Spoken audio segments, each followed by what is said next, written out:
back in the studio today. Number 3, Justin, you chose 52,200 sats instead of the cash. That was worth 50 bills on January 19. If you had chosen the 50 bucks at the end of your episode, that $50 would only buy you $49.01 worth of stuff. And the gain in Bitcoin is a 19% swing. How does that make you feel? Wealthy. Very wealthy. I think that episode led me down a deeper rabbit hole. I started kind of getting into the Bitcoin community on Twitter, just reading a bunch of people, following Michael Saylor, started reading the Bitcoin Standard. I also started reading the big print. It was like in the prelogue of the book, he goes, they changed the rules. The government literally said that you're not allowed to sell your shorts on these big institutions. Okay, they can do that forever, right? They have control. They can't change the rules about Bitcoin, right? After my episode, I asked you guys, should I sell my rental property and buy Bitcoin? And I did. Took you 4 months to get rid of your house. It takes 10 minutes to make a transaction appear on the blockchain. So sold the house, smash bought like 10K immediately, and then DCA'd the rest. I mean, it was a no-brainer. Gold is as good as gold, but Bitcoin is better. People just don't know what they don't know. A lot of my friends, I feel like, don't really even have that connection between Bitcoin and sound money.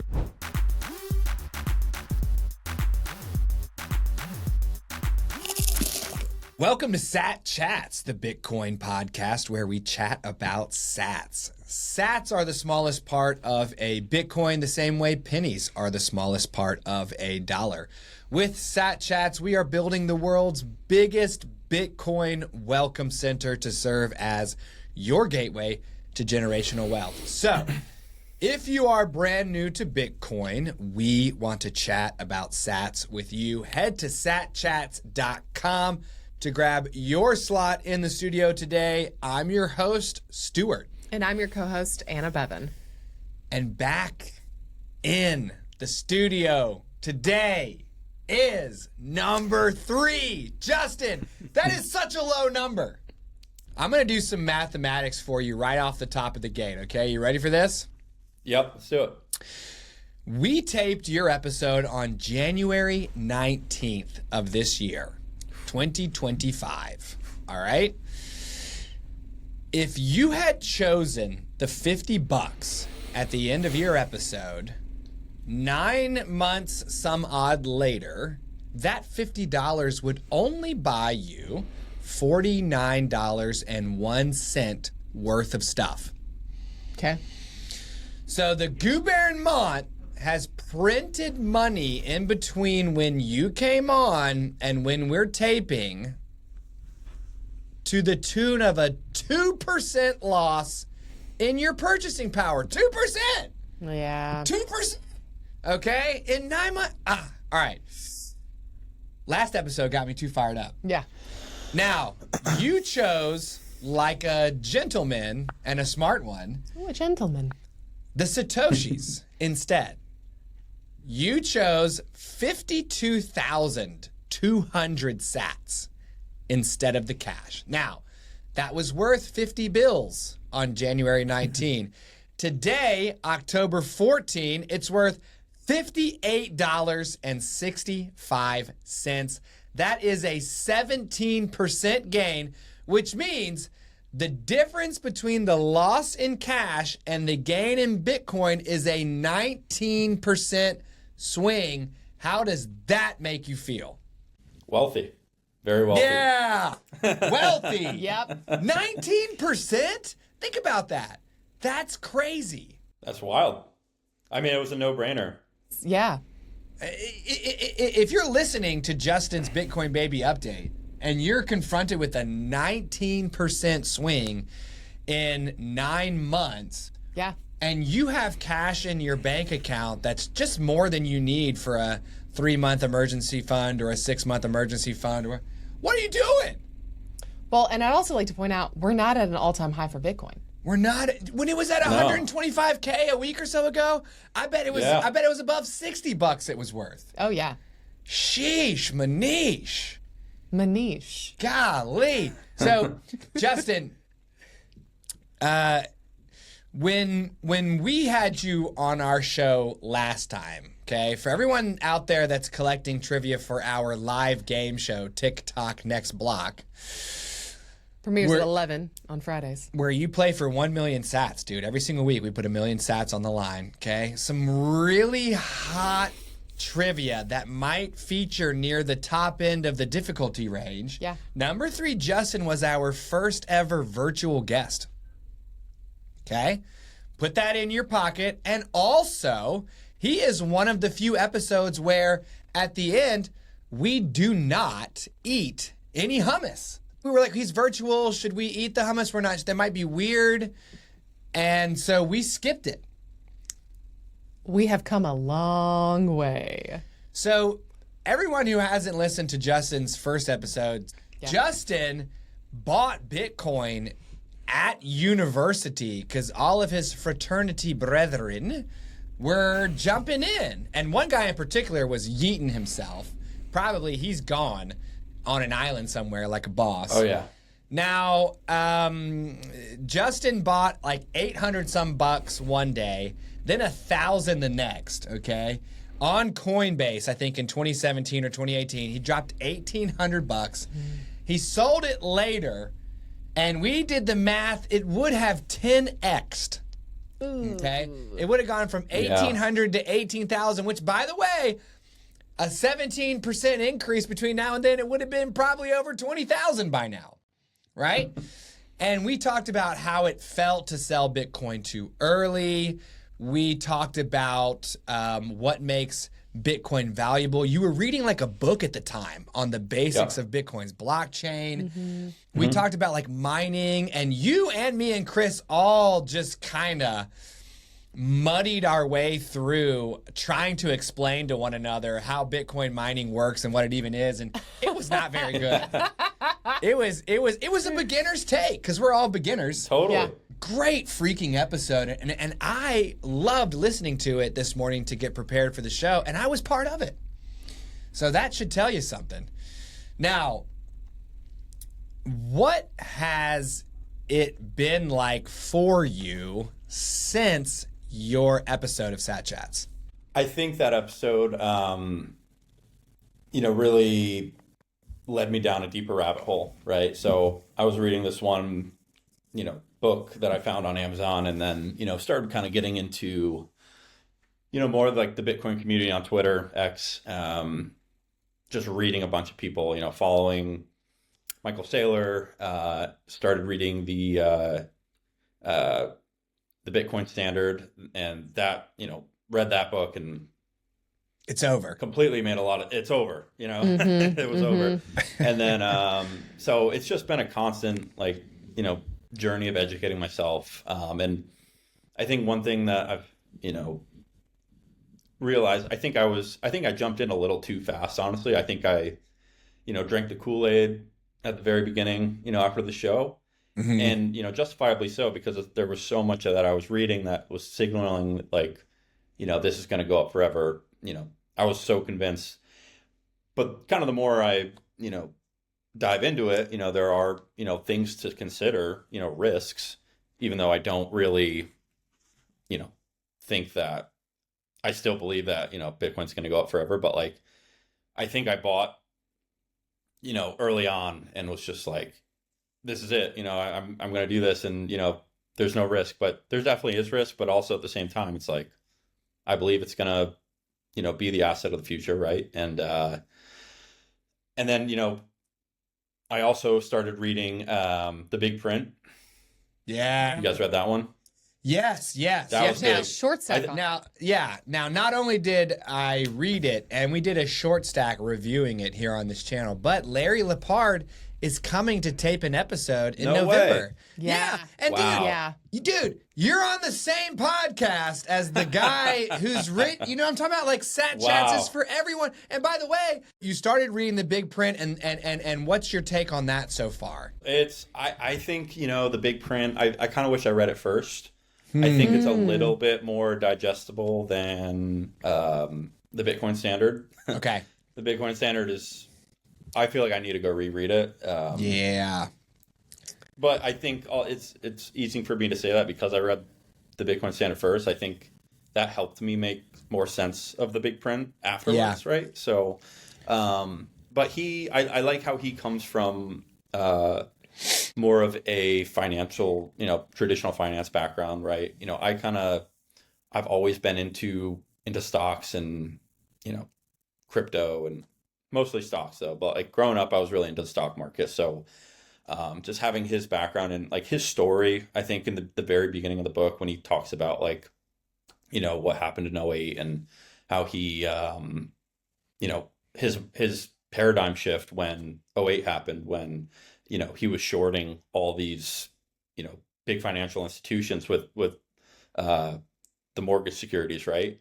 And then he said, it was like in the prelogue of the book, he goes like, they changed the rules because the government literally basically said that you're not allowed to sell your shorts on these big institutions, and he wasn't able to, capitalize on the gains that he had from his short positions. So when he said that they changed the rules, I was like, okay, they can do that forever, right?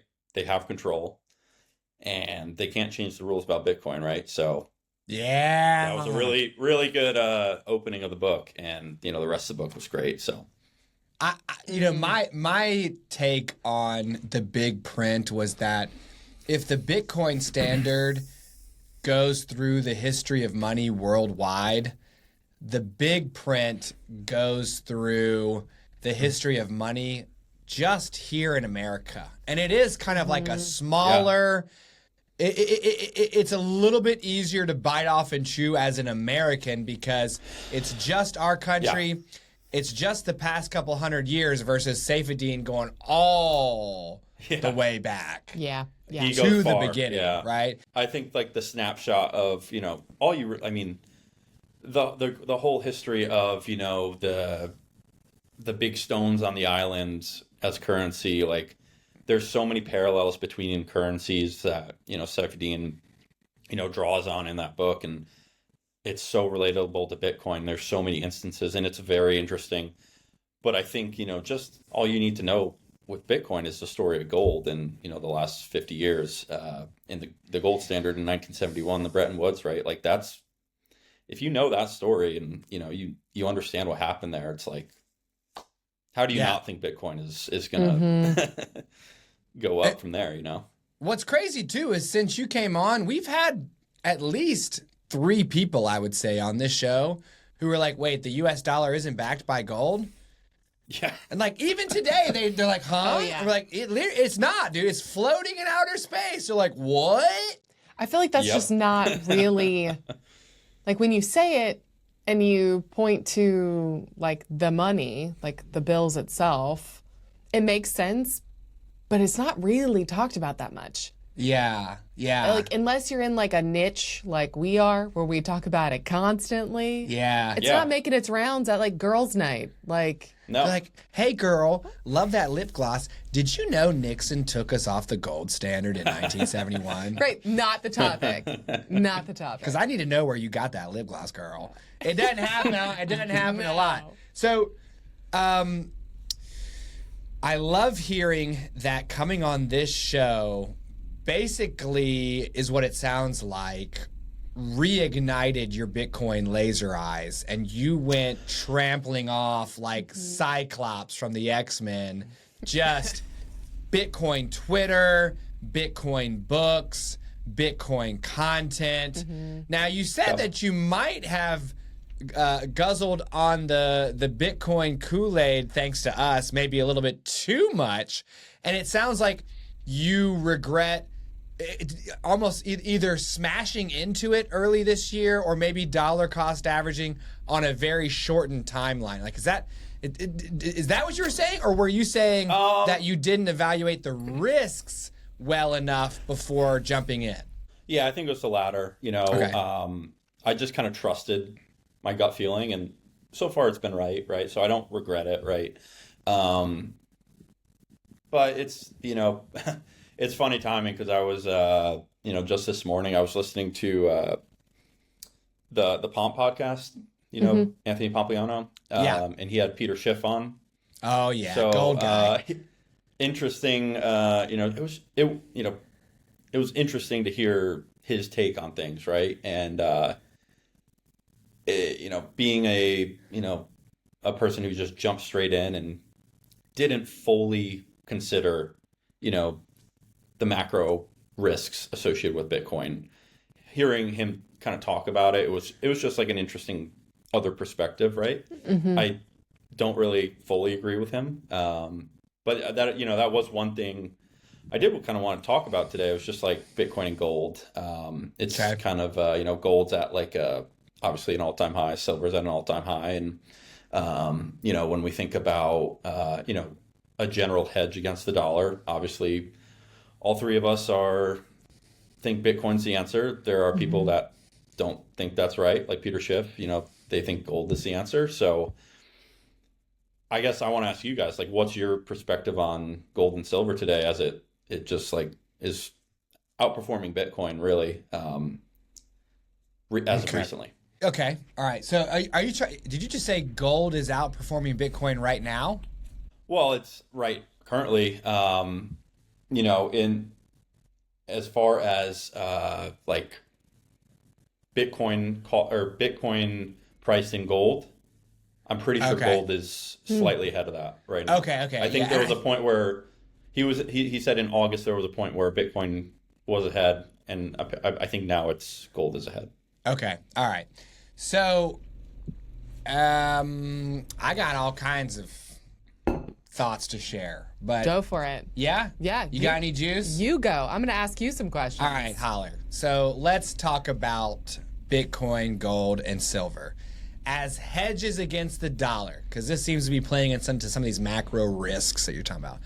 100% you need to protect yourself from the dollar. 100 million billion percent, because you lost 2% over the past 9 months for no good reason, right? So we need to protect ourselves from the dollar. How are we going to do it? There's many different ways, but hard money, in my opinion, is the best way to do it. So it kind of comes down to, hey man, I need money I can rely on. Well, which ones can I rely on? Well, gold is as good as gold. And it has been as good as gold forever, right? So we love gold, but I can't carry $10,000 worth of gold with me on an airplane crossing the border. Yeah. I can carry an infinite amount of Bitcoin with me because it's just 12 words in my head. And by the way, there was a news article, man, okay, that came out between when you came on the episode and today, of a stewardess from India who basically attempted to smuggle 1 Bitcoin worth of gold on the flight by containing it inside her person. And since we're a family-friendly podcast, I won't go into any more detail than that. But bro, you really shouldn't have to try to do that. You should just be able to take your wealth with you wherever you go. Okay? So, gold is as good as gold, but Bitcoin is better, period. If you want to talk about the physicality of gold, the digitality of Bitcoin is superior. Mm-hmm. If you want to talk about the security of gold, the security of Bitcoin is superior. If I come in and take your gold from you, it's gone. Yeah. But for you to come in and take my Bitcoin from me, if I have my Bitcoin in self-custody and I control the keys, Justin, since your episode, I have learned that a computer would need to make more guesses against those 12 words in my seed phrase than there are atoms in the observable universe to try to get the right answer. You and I are both come from cybersecurity background. That's freaking secure, right? Yep. If you want to talk about the performance of gold versus Bitcoin, number one, you're measuring it in dollar terms, so you're already upside down. Stop that, right? Don't measure gold in dollar terms or Bitcoin in dollar terms, but you measured Bitcoin in gold terms, which is kind of cool. Yeah. Right? And I saw a chart recently, I think from Hodl on Nostr, where, Bitcoin's kind of just crabbing sideways in gold terms, even though it's hitting all-time highs. So it's like, okay. But over the long term, I would be shocked if gold can maintain that level of performance against Bitcoin, because again, Bitcoin is strictly superior to gold. Now, you don't have to make a choice, man.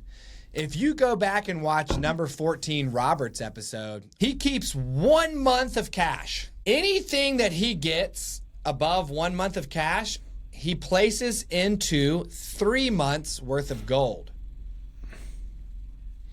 Okay? Could be a zombie apocalypse, right? Could be an internet outage. Maybe you need to grab your gold and go, because that's always going to be money. I don't know. Right. Anything above 3 months worth of gold goes into Bitcoin, and that's it. So I think we used the baseball analogy where in the batter's box for number 14 Robert is 1 month of cash. On deck to bat next is 3 months of gold, and in the dugout is just everything else is Bitcoin. Yeah. And that's smart. Agreed. Are you saying that one of the things that makes Bitcoin superior, it's not necessarily the upside in value proposition in dollar terms, but the fact that it's digital, like that makes it for everyone. Like everyone can have it, can transport it, can go places with it. I think that's what makes it superior to gold. Yeah, I think I get really annoyed with people who are on gold side or Bitcoin side. It's like we're both, for hard money, fighting the same battle. Yes, it's like, why, Peter Schiff, why do you hate us so much? Right? It's like, why? I don't get it. Like, why can't you just be an older brother? Yeah, you can have your opinion. You can have, if you want to, choose to go with gold as your hedge against the dollar, then so be it. But like, we're fighting the same battle, and like Stuart, like the things that Stuart was saying, and like those things do make gold superior to Bitcoin, or Bitcoin superior to gold, right? Because the other qualities, gold has them and Bitcoin has them.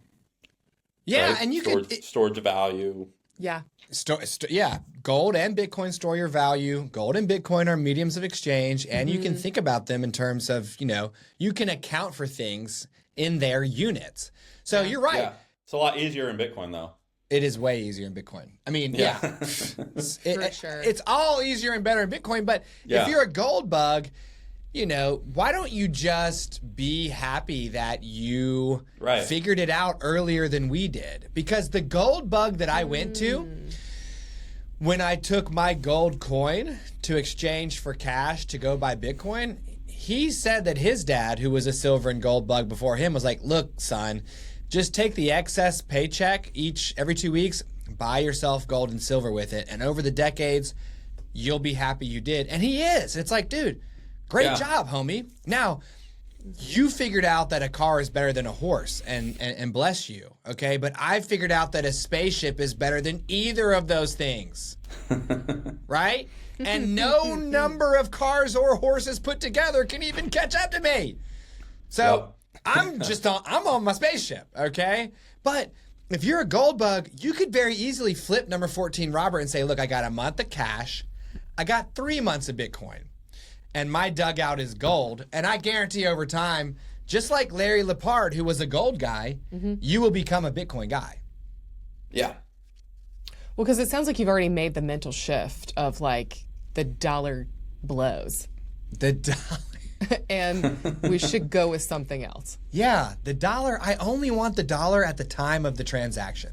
That's my ideal use case, is I have the dollar at the time of the transaction.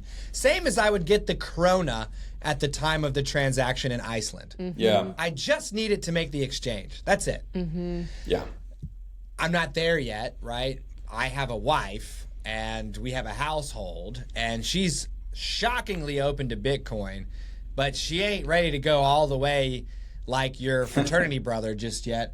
So I have to content myself by, slowly converting to a Bitcoin standard week after week through my dollar cost average. What has been your strategy since our episode? Did you smash buy right afterward? Do you let your cash pile up like a dry powder and then you use it to buy the dip? Did you set up an automatic dollar cost average on an exchange? What have you been doing? All the above. So I think after my episode, I think one of the things we talked about was my rental property. Yeah. And I asked you guys, should I sell my rental property and buy Bitcoin? Yes. And I did. So and he did. I did. And yeah. he did. So that was January when we had that conversation. And I called my realtor like 2 weeks after that. And it did take a while for the house to sell, and I was a little annoyed because Bitcoin was at like 70, 80K around then. I was like, it's going to go up. Every week that went by, I was like, oh, it's going to fly up any day now. And I'm waiting for the sale to go through. Yeah. And it did. But not too much. I got in, I sold my house around, I think it was end of May, around the end of May. Yeah. And before that time, I did have like a good bit of money that I was, DCAing into Bitcoin, right? And so I got a little bit in around the 70, 80K mark. But then, yeah, I sold my house, went up in value about 50%. So did all right there. And, so sold the house. I think I bought I was, once the money hit my bank account, I was obviously very excited and smash bought like 10K immediately. Yeah. And then yes. and then DCA'd the rest over the last, I think I'm like just about done. Dude. So have been DCAing for the last 6 to 7 months. That is such an incredible story, Justin. Yeah. Mm-hmm. And then was buying when it dipped, 10%, I would, smash buy like a little bit more and pick up some sats on the cheap. But this guy sold his extra property. Yeah. Right? Yeah. And used it to smash and DCA into Bitcoin. Let's freaking go. And by the way, just for someone who might go, well, hey, the house was very, hey, the house, what about the house? Well, what about the house? Because yes, the house increased in value 50% from when you bought it to when you sold it, but that's only in dollar terms. Mm-hmm. And if you did the math with gold, I guarantee you your house gained no value during that time. And if you measure it in Bitcoin, I guarantee you that house was a money pit. Mm-hmm. So you took an asset that's actually a liability in Bitcoin terms. You got yourself out of that. You got yourself into Bitcoin, and Bitcoin is just fully good. Also, people talk about, Bitcoin's so slow, it takes 10 minutes, okay, to make a transaction appear on the blockchain. It took you 4 months to get rid of your house. Yeah. Which one's really slow? Oh, that's a great process. Point. Yeah. Yeah, that I was thinking that the entire time. I was like, if it's taking me this long to sell this house, like I need more liquidity in my life. Yeah. Yeah. It's only wealth on paper until you're like, how can I actually exchange this for something? Oh, it's going to take me 4 months. And by the way, you probably paid 4 figures worth of fees to the people involved in the transaction, okay?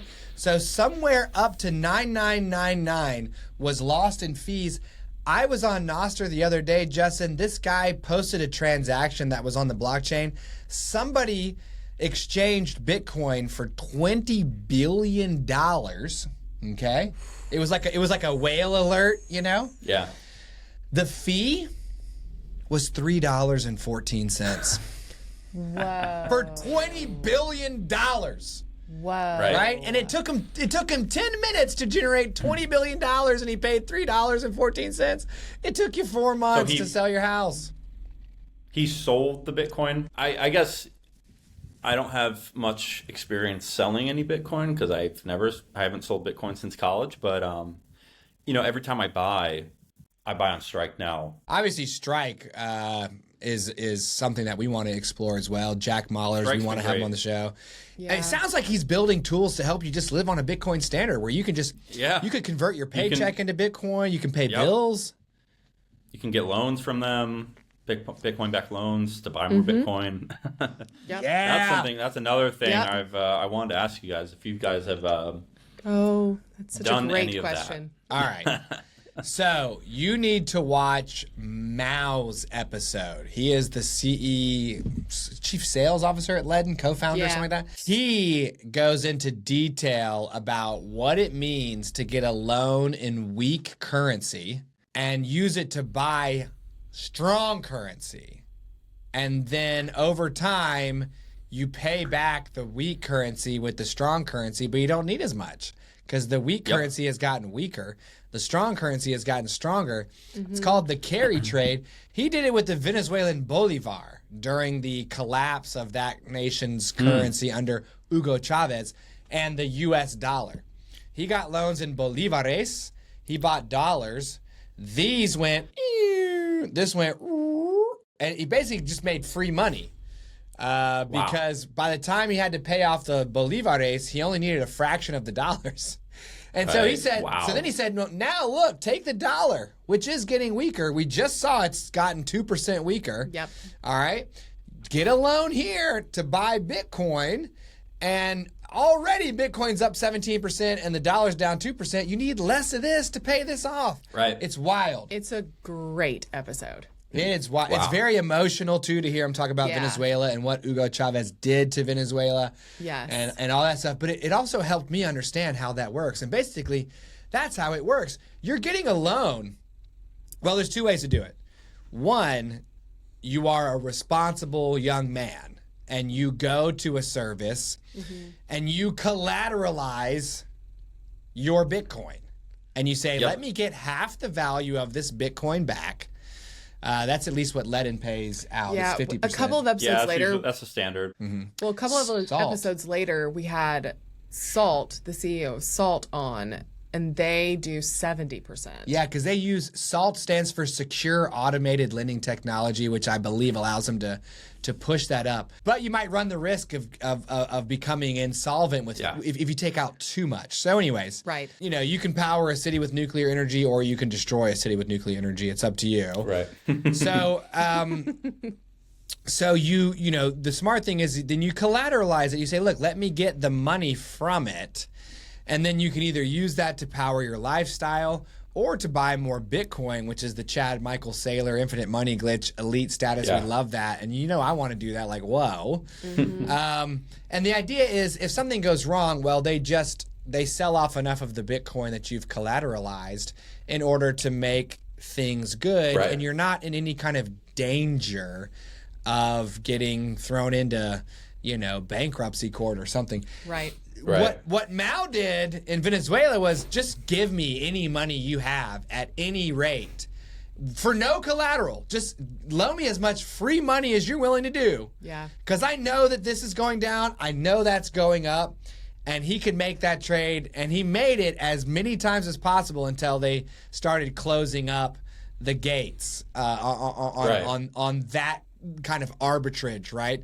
So you could just say, look, man, I'm a hardworking young man. This is my annual income. How much free money will you give me? And they do it at 10%, 11%, whatever. And you're like, don't care, because you go buy Bitcoin with it, and Bitcoin's going to go up. I think yesterday the guy said that over the past 10 years, Bitcoin has gone up 84% a year, every year. Yeah. So basically, Mao was like, look, if they give you favorable loan terms, take them. Yeah. Because you can go get Bitcoin. You can do just what I did. We're not recommending that on this show, and we'll disclaim things at the end of the show, but it is literally possible, and it kind of seems like it works. Kind of seems like it works. Yeah, we've been doing some deep diving in that with our guests specifically. Yeah, the only, I've thought about it a lot, and it's like, a lot of these loans too, I think with like Strike, other companies like Figure, they do loans that are like, you only have to pay the interest every month and then you pay the principal like at the end of the year. Mm-hmm.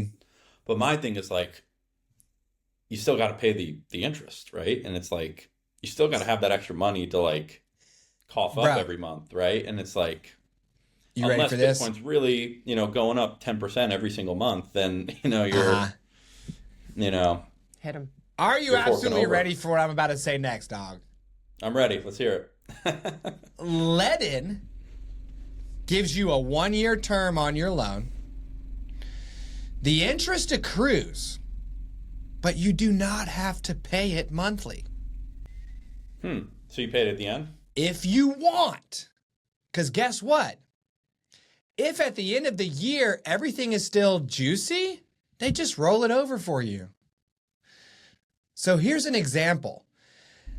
Let's say I put $10,000 worth of Bitcoin up with Ledin, and they say, here's $5,000 in cash.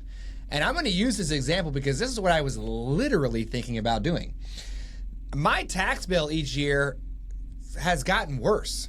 Yeah. And people, everybody around me has been saying things like, hey man, I just did my taxes and I magically owed $5,000 to $7,000 more for no reason.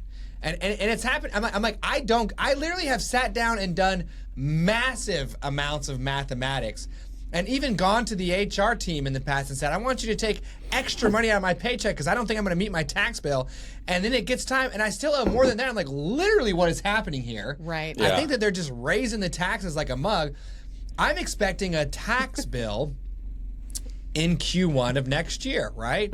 But I got some Bitcoin. So let's say I got a $5,000 tax bill.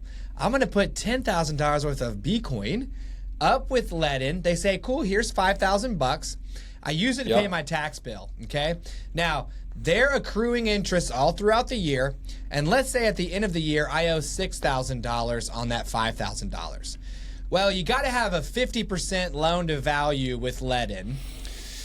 Yep. But by then, Bitcoin has gone up 84% because it's been a year. So my $10,000 is worth $18,000 and I owe $6,000 on it, but I can have a balance of up to $9,000 on it. So they say, hey boss, we'll roll it over for you. See you next year. I haven't made a single payment and I haven't even paid it off. And they say, by the way, do you want $3,000 more bucks? And I say, yes, I do, because I'll pay off this year's tax bill with it, bruh. Yep. Yeah. It's like a B-lock. It's not a loan like you're talking about where you got to pay the monthly.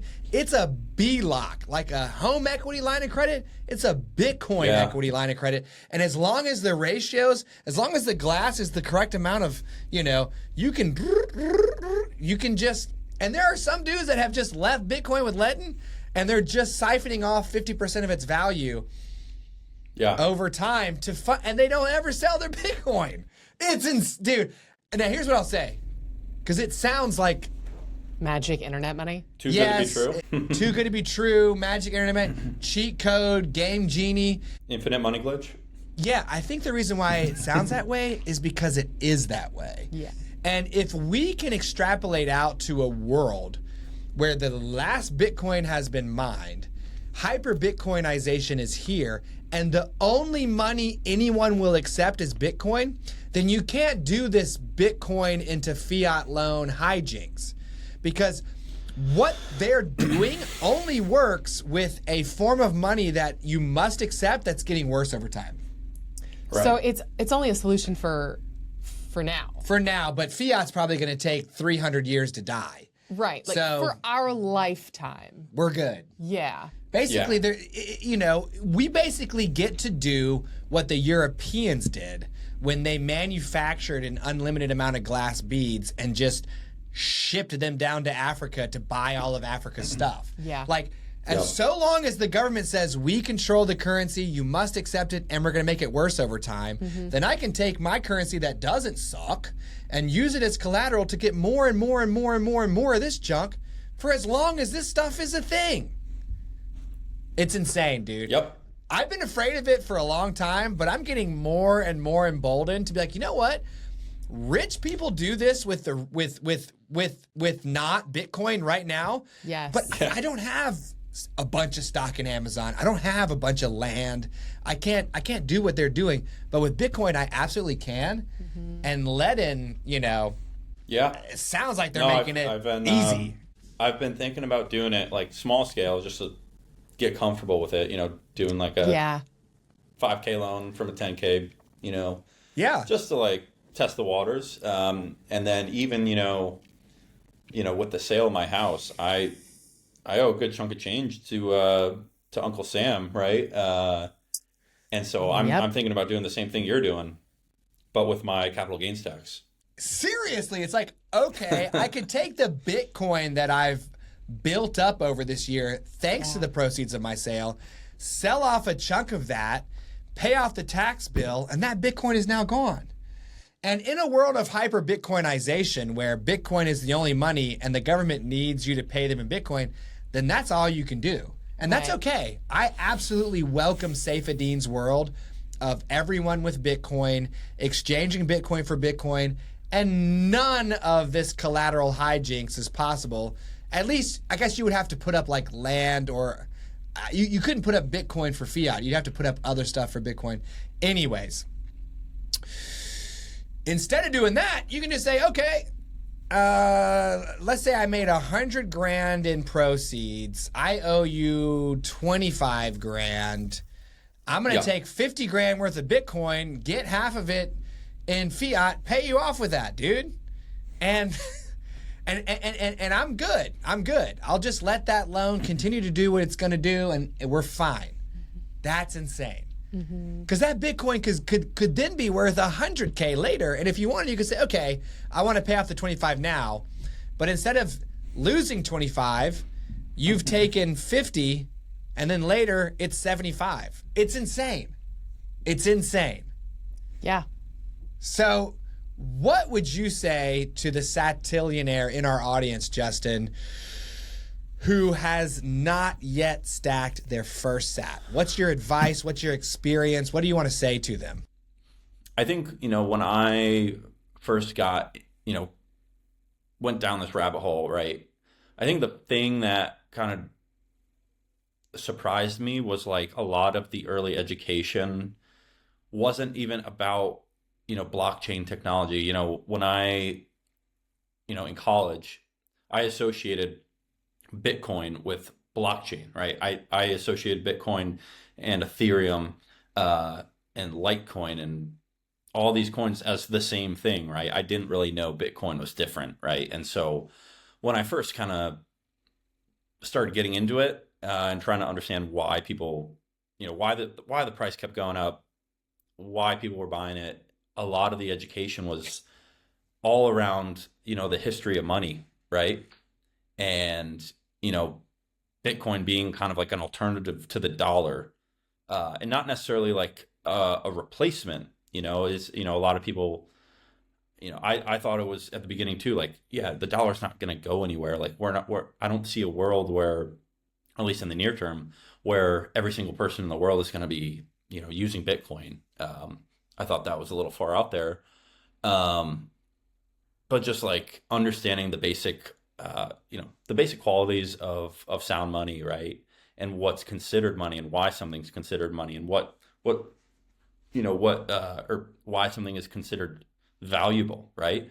And so these like basic concepts is, those were kind of like a paradigm shift moment for me, right? And so just understanding like why people are skeptical and not even skeptical. It's like, I think people just like don't know what they don't know. And so like a lot of my friends, I feel like don't really even have that connection between Bitcoin and sound money, right? It's like, they just think it's like crypto, right? Uh-huh. Mm-hmm. Totally. I love that advice for our pre-coiners in the audience. Tackling those basic concepts for me felt like Neo waking up from the Matrix. Yeah.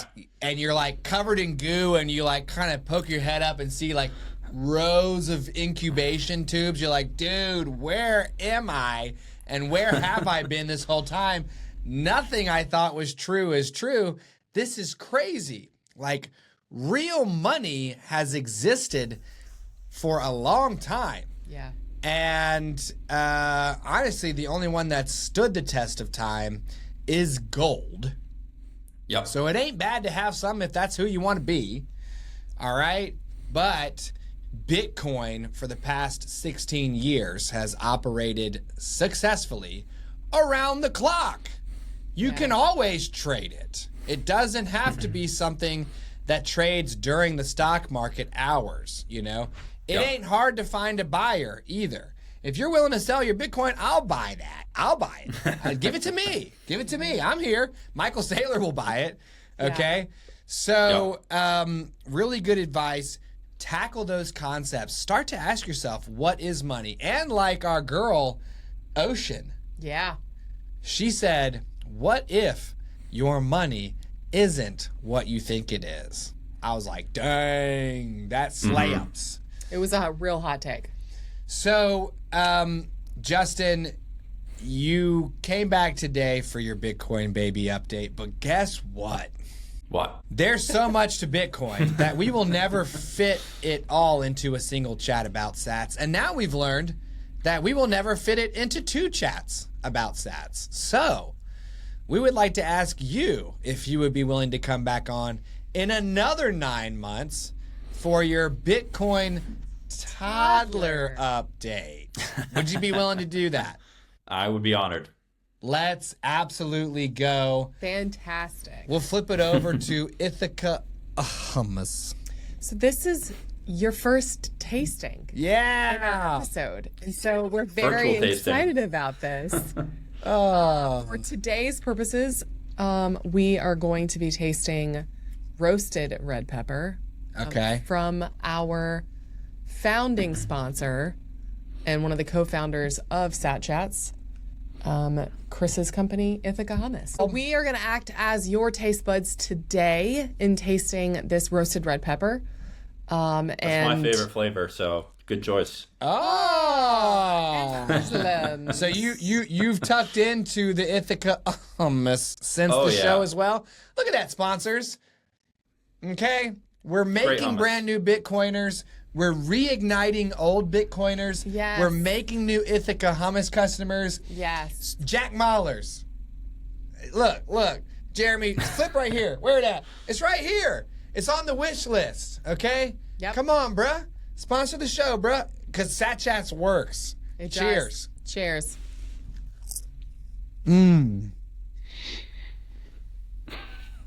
Love that ASMR chewing. Oh, yeah.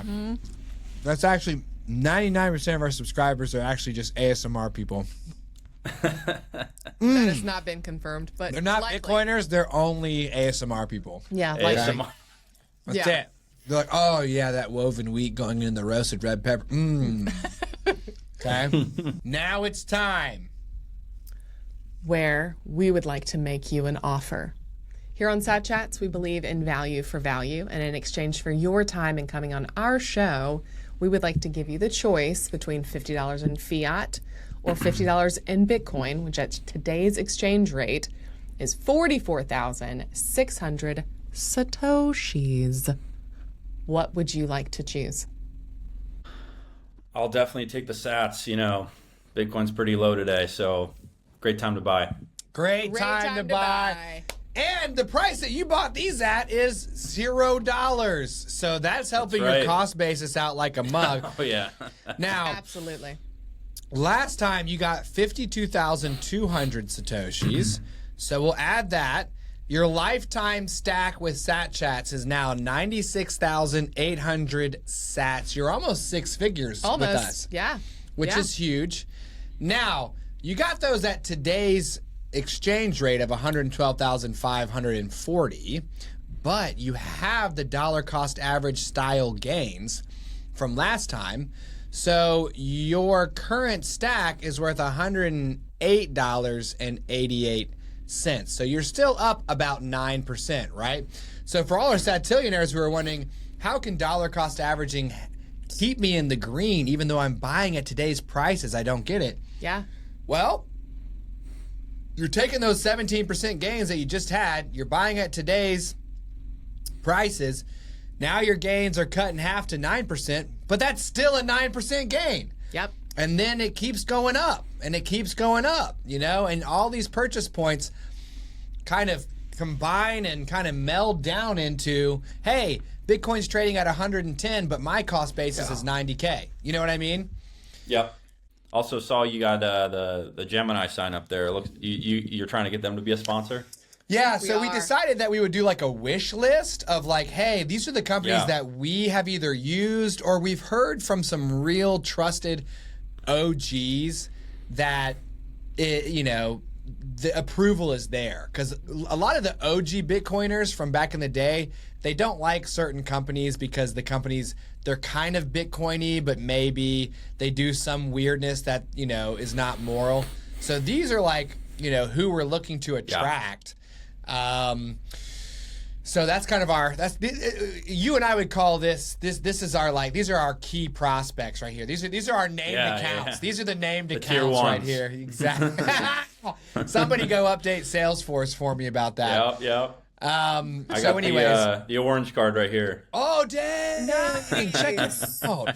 Can you tell me what your experience is with that real quick? Because we're looking to get a credit card for the business, and I'm trying to get that exact credit card for my personal life. Yeah, we're just using Sat Chats as an example.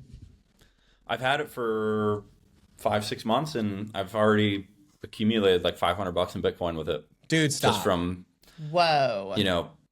they have like a $200 sign up bonus. So like it's like when you spend like $3,000 over your first 3 months, you get like $200 in any crypto. Yeah.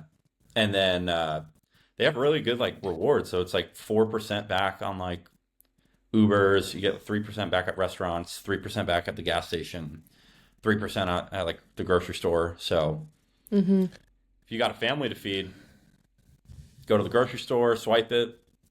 $300. Dude, you could get sats back through Gemini on your purchase of Ithaca hummus, is what I'm understanding. Ooh. Your company's like, Justin, we'll use the company credit card for your airplane, and you're like, no. I'll submit a reimbursement. I'll use mine. I'll use mine. I'll use mine. Yeah. I'll charge mine. I'll submit it. Yep. Yeah.